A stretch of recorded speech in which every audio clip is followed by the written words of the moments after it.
Imagine it's Friday night. You're scrolling through your brokerage account and you see it. Your NVDA position is up 40%. Your Microsoft shares are hitting all-time highs. You feel like a genius. You think, if I just put another $5,000 in right now, I can double my money by Christmas. You see the headlines, you hear the experts talking about the fourth industrial revolution, and you feel that familiar itch in your chest. That's FOMO, fear of missing out. But here's the reality nobody wants to tell you. That $5,000 you're about to invest isn't an investment. It's a donation. You are walking into a burning building because everyone else is telling you the fire looks like gold. Today, we are pulling back the curtain on the AI bubble that nobody, not your broker, not the news, and certainly not the CEOs, wants to admit is about to pop. Most people think a bubble is just when prices go up fast. That's wrong. A bubble is a fundamental disconnection between price and utility. Let's look at the math. Here is what most people don't realize. To justify the current valuations of the top 10 AI-driven stocks, these companies don't just need to do well. They need to achieve a level of growth that has literally never happened in human history. Take a look at the price-to-earnings, PE ratio. In a healthy market, a solid company might trade at 15 times or 20 times earnings. Right now, we see AI infrastructure companies trading at 70 times, 100 times, even 200 times forward earnings. The concrete example, if you buy a stock at a 100 times PE ratio and that company pays out 100% of its profits to you as a dividend, it would take you 100 years just to get your initial investment back. Do you honestly believe the current AI software will still be the dominant tech in the year 2125? This is where it gets really interesting. We are currently spending roughly $50 billion on high-end AI chips, like NVIDIA's H100s.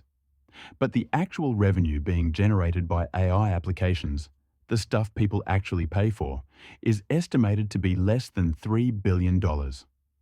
The ratio is broken.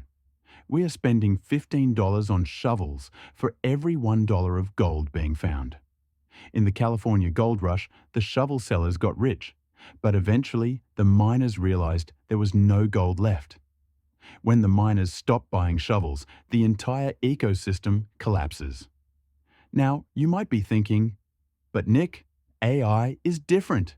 It's actually useful. I use ChatGPT every day. You're right, it is useful. But history is littered with useful things that caused catastrophic financial bubbles. The railroads, 1840s, changed the world. People lost their life savings. The automobile, 1920s, changed the world. Most car companies went bankrupt. The internet, 1990s, changed the world. The Nasdaq dropped 78% when the bubble burst. The new era, fallacy. Psychologically, humans have a desperate need to believe that this time is different. We tell ourselves that the old rules of math, revenue, profit margins, overhead, don't apply because the technology is revolutionary. Wall Street loves this. Why? Because they can't sell you a boring 7% index fund return with the same excitement they can sell you a revolution. They need your liquidity to exit their positions. Let's look at the circular economy of hype.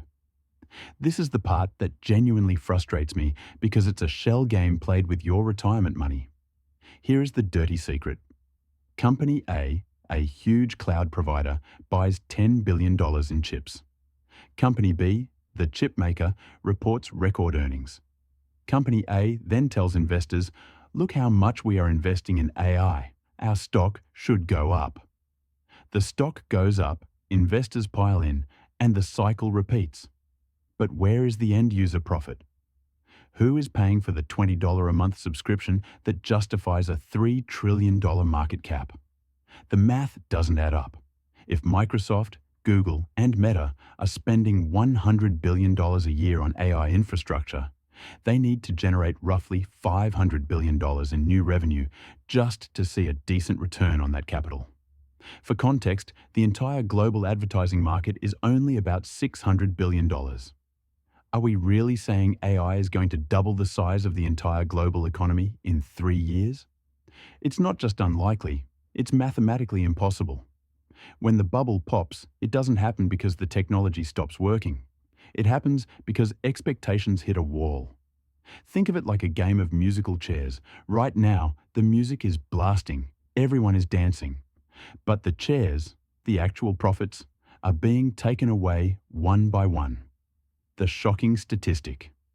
According to recent analysis, over 40% of the S&P 500's gains in the last year came from just 5 stocks.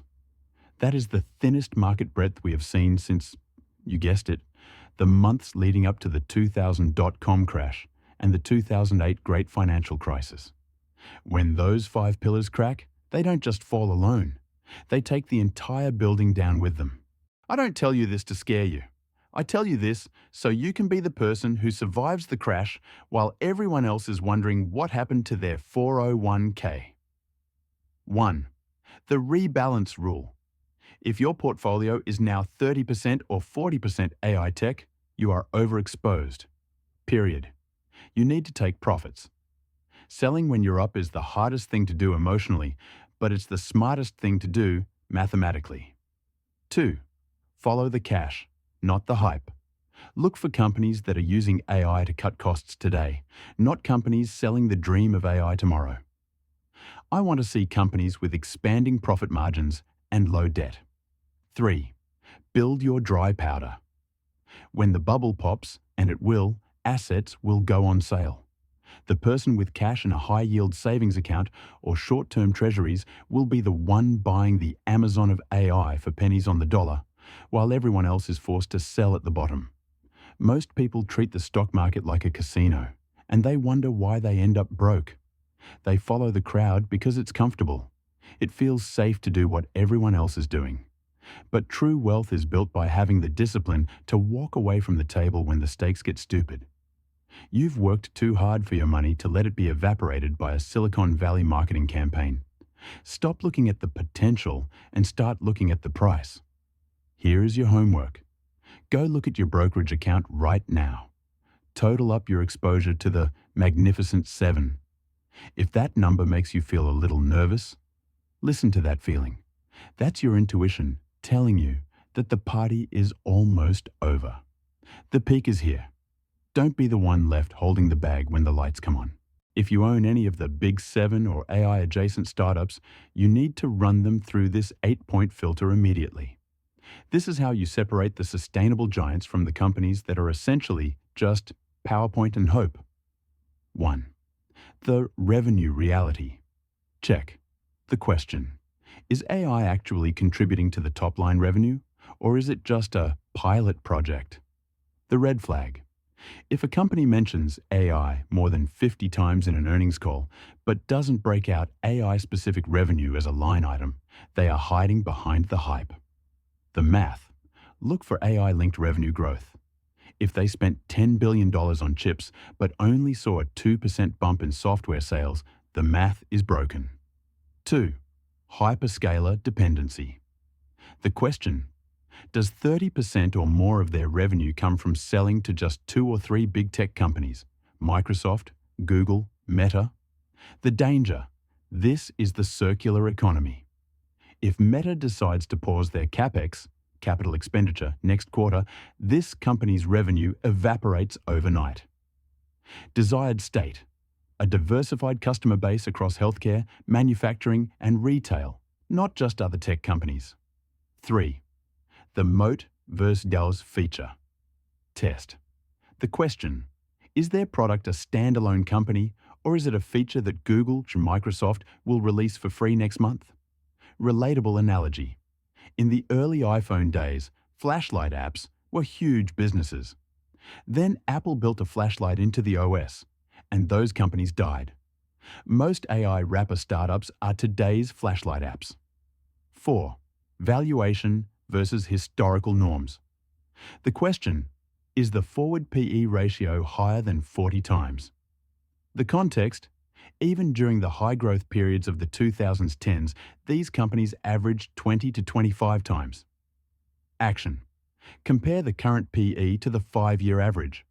If it's more than double the average, you aren't paying for growth, you're paying for a miracle. 5. Operating margins, the hidden erosion.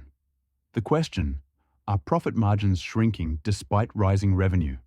The reality, AI is expensive to run. Every ChatGPT search costs 10 times more than a Google search in electricity and computing power. The metric, if revenue is up 20% but net income is flat, the cost of AI is eating the business alive. 6. The insider abandonment metric. The question, are the CEOs and founders selling shares? Where to look? Check Form 4 filings. The reveal, if the leadership is telling you AI is the future, while they are dumping $100 million of their own stock, they are quietly exiting the building before the fire alarm goes off. 7. Debt to equity ratio.